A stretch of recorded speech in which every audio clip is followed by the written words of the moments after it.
Today, we want to delve into the intriguing topic of the concept of the soul. There are a lot of questions that come up anytime you talk about the soul.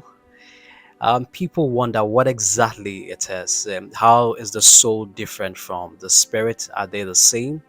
Is the soul the same as the mind? You know what? Just stick and stay. I'll be right back to address this concept.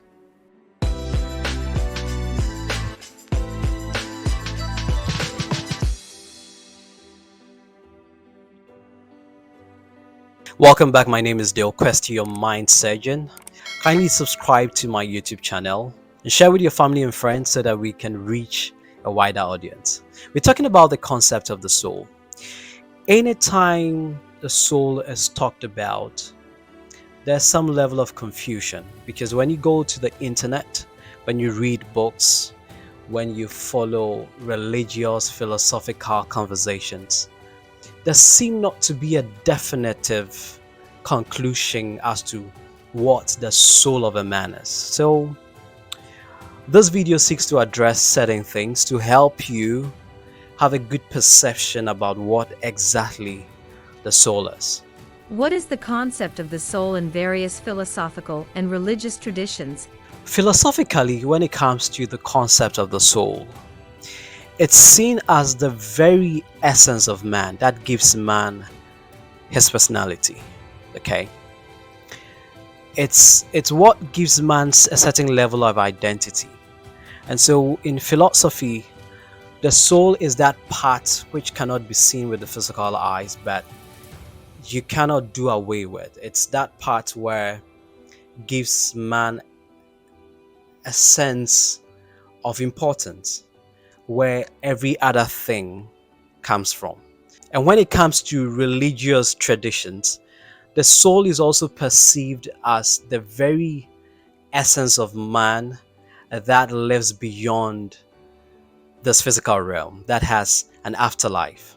It's the very part of man that is responsible for his morals, for his spiritual life, and other things when it comes to religious circles.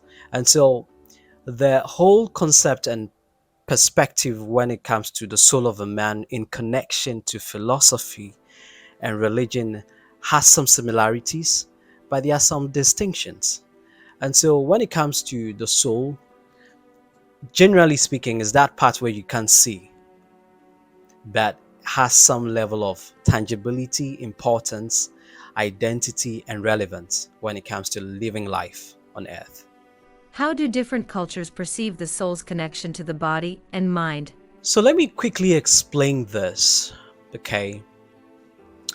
And this comes from over 15 years of research, deep meditation, and a crystal clear observation of the various behaviors of man, okay? And this is my conclusion about the system of what you call the human being, as against what we normally have imbibed, normally have accepted, generally speaking, that man is a spirit that has a soul and lives in the body. That definition exhibits a certain level of truth, okay? But when you begin to go deeper into it and you ask certain questions, you realize that if you're supposed to go by that concept, then you're not able to answer some of these questions, okay? And that's why sometimes you meet religious people, especially people who read the Quran or the Bible, and you put a certain question to them, they get a little bit jittery, or they lack the competence to even give you a clear understanding of what man is. So this is what I found out over the years, that man is actually not a spirit, okay? Man is actually a soul that lives in a body which is powered by a spirit. So man is a soul that lives in a body, his earthly suit, which is powered by the spirit, okay? And it's this same spirit that we refer to as God. We refer to this spirit as the creator of the universe. There's the same spirit that gives life to your physical body and causes it to live. Now, the soul is actually the real you. And so, when it comes to the concept of the soul with respect to the three systems of man, this is what it is. It's almost like the soul is the middle component, that's the real you, that is trapped in a physical body because the soul must have relevance on this physical realm and make it legal. But in order for that to happen, the physical body must be powered by something, which is the spirit, that which we call God. With reference to the good book or the Bible, people say that and man was created from the dust, and then God breathed into man and he became a living soul, not a living spirit. Okay? And so the extension of God as a spirit that was placed inside the physical body gave relevance and the ability of a soul to use that body to carry out activity on this earth. So basically that's what the concept is. So I say that if man is a spirit, then man would find a way of living on earth eternally, because it's the spirit that powers the body that gives the physical body life. And so if man is a spirit, then man can have the ability not to die. Okay, but because man is not a spirit, because man is a soul that lives in the body powered by a spirit, the spirit decides by its own intelligence and decisions and will when to detach itself from the body to cause death. And once there's death in the body, the soul becomes irrelevant and it cannot perform certain activity and functions on the earth. Okay, and so when it comes to the connection of this, take it that this is what it is, that man is a soul, the real you that lives in a physical body on the earth, your earthly suit, which is powered by a spirit, and that's what gives it life. Can science provide any insights or perspectives on the existence of the soul? I think so, because while science primarily focuses on the physical, the psychological, and things that are tangible and can be measured, there's a certain level of overlap, okay, with respect to concepts of the soul, because um, almost everything around us is created to satisfy the needs of a soul, right?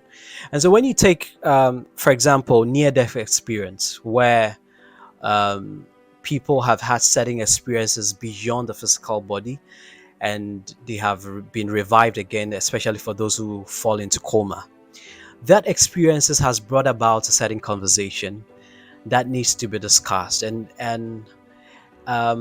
as difficult or as complex as it is as a matrix, science cannot fully explain the life beyond the physical body, but it gives us a glimpse of what it can be, especially through interpretation, how the body is able to communicate with something that cannot be seen. So I give a practical example. When a body is taken to the theater for a surgical procedure, right, and anesthesia is given and all of that, the heart seems to be beating. Surgery is performed, but the recovery of bringing the person back into life is beyond that which has been given to the body. In other words, it looks as if science is waiting for that part of man to revive itself all over again. And that's why a person that is in coma still is required to be engaged through conversations, because there's that part which cannot be seen that is real, that can influence the physical body to respond to a certain type of information and cause that person to become conscious all over again. And so I believe there's a connection in there when it comes to science and when it comes to the soul.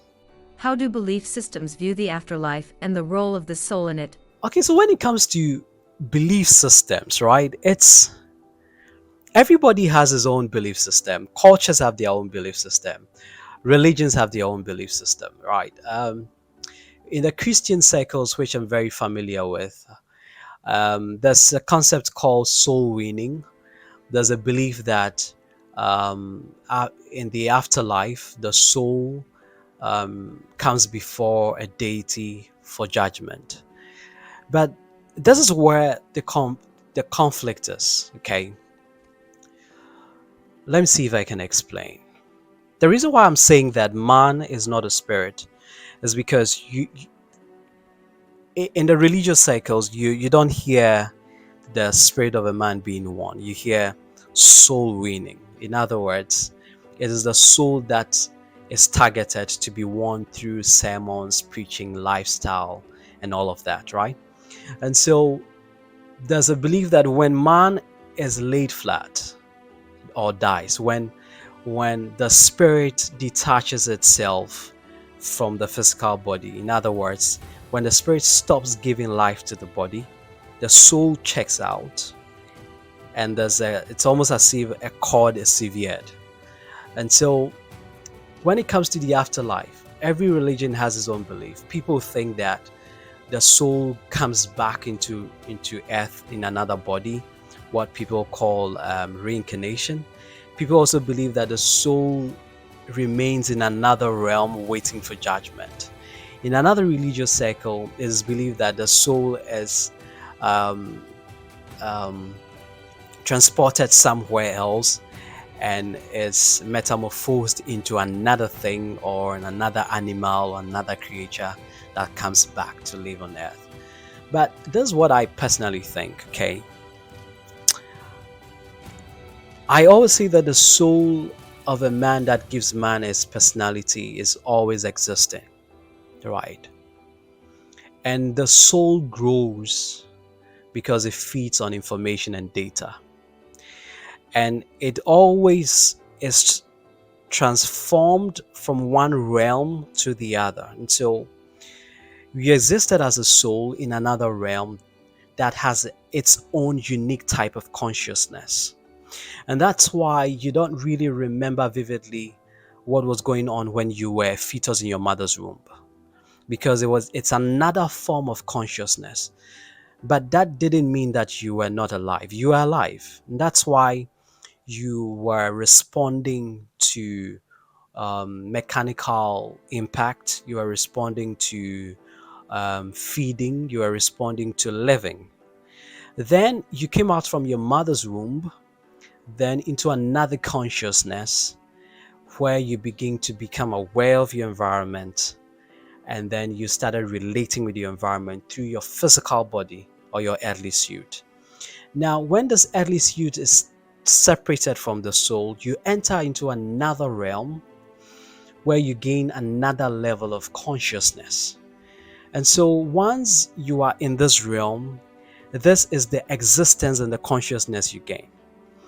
But there are certain type of exposure you gain where you gather information and you're able to get a glimpse of what the other realm looks like through meditation, through sleeping, through other forms of engagement, which I will address in subsequent videos, because I've personally practiced that and it works. I mean, my wife always asks me the question how I'm able to know certain things about certain people, how I'm able to say certain experiences I've had in another realm, or tapping into another intelligence elsewhere.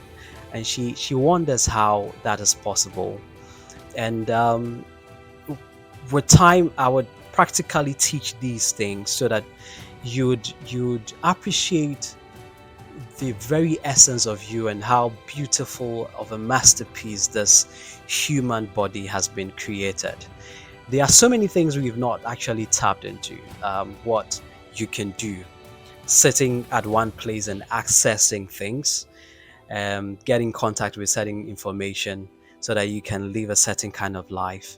or tapping into another frequency where you can begin to experience certain things. I mean, these things are not rocket science. It's just a matter of understanding how the body works, how the spirit works, and how your soul works, and then knowing how to merge them and maximize it, understanding the systems and the interface, then you can use that to do exploit on earth. Basically, that's the essence of man. It is God as a spirit trying to um, live in this physical realm through the existence of a soul that gives you your identity, that's the real you, using an earthly suit that is compatible with this physical earth. So basically, that's what it is. And it's the same spirit that exists in different things like plants and the vegetables you eat. Is the same spirit that is able to combine two molecules of hydrogen to one molecule of oxygen to form water that gives you life through drinking. If we go deeper into it, you would appreciate the very essence of the spirit that is called God, which powers everything that has life. The very things that sometimes we even think doesn't have life, like the stone, the mountains, they are all actually um, powered by the same spirit. Okay, and so when we go deeper into it in subsequent videos, you would appreciate what all this is all about, and that will give you a certain level of understanding so that you can do exploits with yourself. I mean, it gives you an advantage of an edge over other people who don't have this type of information. Are there any historical figures or philosophers who have significantly contributed to our understanding of the soul?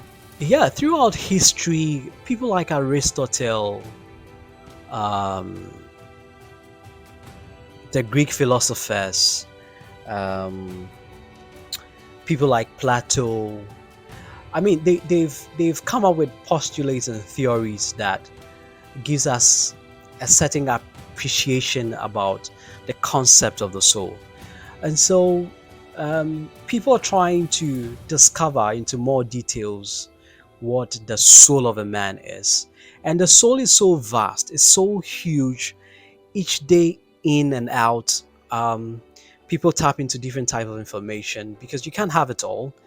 That brings about a new type of information that creates a new culture, that creates a new principle where people begin to fellowship with, begin to combine to create religions, combine to create concepts and all of that. And so the fathers of science of old have brought up their own theories through discoveries and belief, and it's up to us in this generation to learn them, to understand them, and filter them with our reality so that we refine it. Because over the years, one important thing about the transfer of information is that it has to get refined towards truth. And so the way we see and understand what the soul of a man is today is different from how it's seen in the early days of life, because over the years it's gone through studies, it's gone through research, it's gone through acceptance, and it's gone through conceptualization. And so we are getting a clearer understanding of what a soul is.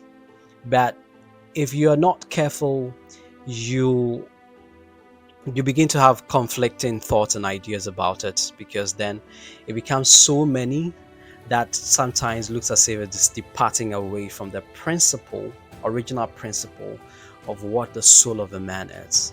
And so in subsequent video, I'm sure we would address that. How does the concept of the soul relate to morality, ethics, and human behavior? So when it comes to the soul with respect to ethics, morality, human behavior, like I said, the soul is the real you, and that's what gives you your personality. So let me briefly use this opportunity to explain what the soul is with respect to the body and the spirit that powers the body. So the soul interacts with the body through something, and the soul interacts with the spirit that powers the body through something. If you consider the principle of creation, right? Anytime you create a system and you want that system to interact with another system, you must create an interface. It's the interface that makes it possible for a transfer of data or information, right? And there's a lot of thinking that goes into creation of that interface that makes it possible for um, a transfer, a smooth transfer of data. And so when it comes to the soul, the interface between the soul and the body is the mind that constitutes the mental realm of the man. The interface between the soul and the spirit is the heart that constitutes the spiritual part of a man. And so that's why people think that man is a spirit. Man is not a spirit. Man is spiritual through the activities of the heart. Okay. And so when you want an information to be transferred into the soul from the spirit, it goes through the interface of his heart. When you want an information to be transferred from the body into the soul, it goes through the interface of the mind, his mental realm. And when an information is being passed into the body, it has to go through another interface of the five senses of your body. And when it comes to the soul, basically it's complex, but basically the soul has what you call the will and then the emotions.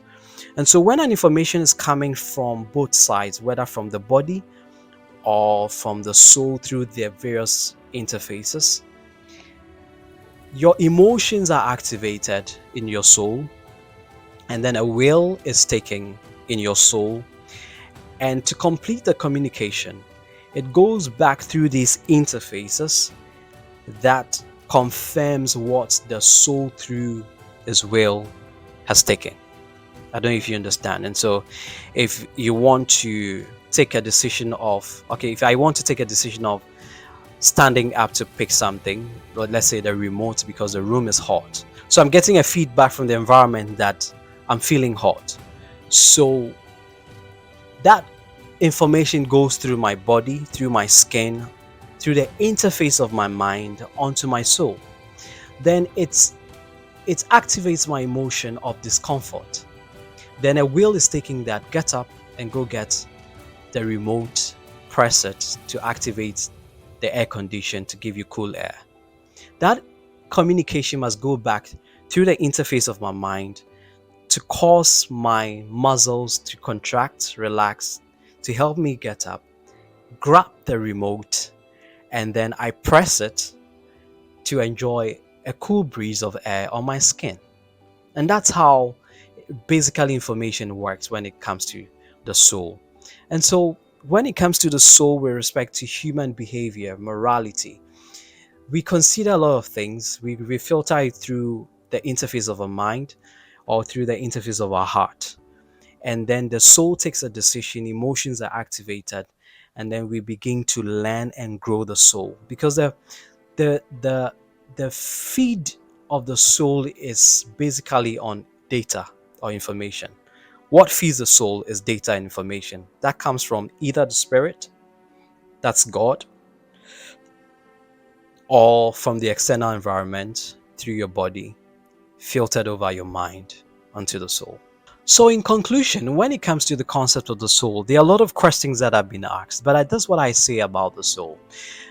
Like I said earlier on, everything around us, be it gadgets, institutions, the hospital is built because of the soul. Schools are built because of the need of a soul. Cars are manufactured because of the need of a soul. The courts are built because of the need of a soul. Everything around us is because the real us that sits inside the earthly suit wants to do exploits, wants to perform some task on this earthly realm. And so once the soul presents a need, inventions are made to create systems that makes the soul comfortable to carry out function. So everything around us, everything, as much as we think about it catering for the needs of the body, is because the soul has to be existence in this realm So once the body is comfortable, it makes it conducive for the soul to be inside the body to carry out function.